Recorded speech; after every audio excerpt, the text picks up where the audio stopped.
झाबुआ जिले की थांदला विधानसभा के विधायक के बयान के बाद झाबुआ जिले में राजनीतिक उथल पुथल शुरू हो गई है। वहीं जयस ने भी विधायक के कहे शब्दों को कड़ी निंदा करते हुए जिला कलेक्टर व चुनाव रिटर्निंग ऑफिसर से उचित कार्यवाही की मांग की है। उनका कहना था कि जब विधायक ने ये टिप्पणी की तब कांग्रेस के लोकसभा प्रत्याशी कांतिलाल भूरिया भी वहां मौजूद थे, ऐसे में उन्हें चुनाव लड़ने की अनुमति नहीं दी जाए।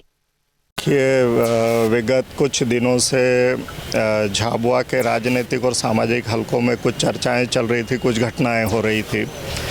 उन सबके संबंध में स्थानीय प्रशासन से बैठ करके और गंभीरता से चर्चा करना हमको ज़रूरी लग रहा था। इसीलिए आज हम झाबुआ कलेक्ट्रेट कार्यालय पहुंचे थे और माननीय कलेक्टर महोदय से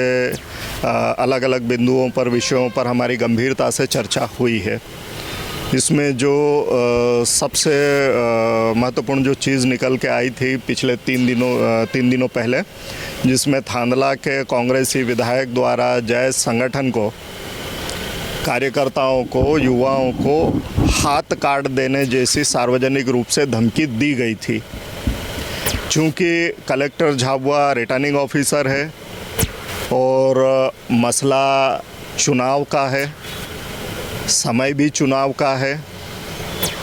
तो उस बिंदु को लेकर के सीधे उन्हीं के सामने बैठ कर के चर्चा किया जाना ज़रूरी था। और आज की जो उनसे चर्चाएं हुई है वो बहुत गंभीर हुई है। उन्होंने कहा है, हमें आश्वस्त किया है कि हम वैसे कार्रवाई शुरू कर चुके हैं, एफआईआर हो चुकी है, लेकिन उस वीडियो में एक पक्ष के रूप में जयस का नाम लिया गया था, इसलिए एक पक्षकार के रूप में हमारी भी उपस्थिति ज़रूरी हो जाती है। तो हमने अपना पक्ष आज रखा है और हमने कड़ी कार्रवाई करने की अपेक्षा की और हमने मांग की है कि जो झाबुआ रतलाम संसदीय क्षेत्र से जो कांग्रेस के प्रत्याशी है, जो इस पूरे घटनाक्रम के वक्त वहां उपस्थित थे, उनकी उपस्थिति में ये सारे घटना हुई है। तो हमने विशेष तौर से मांग की है कि इस विधानसभा क्षेत्र से कांग्रेस को राजनीतिक प्रक्रियाओं से बाहर किया जाए और प्रत्याशी को शून्य घोषित, उन्हें चुनाव लड़ने की अनुमति न दी जाए, ताकि जो चुनाव की व्यवस्थाएं हैं ये प्रजातंत्र के अनुरूप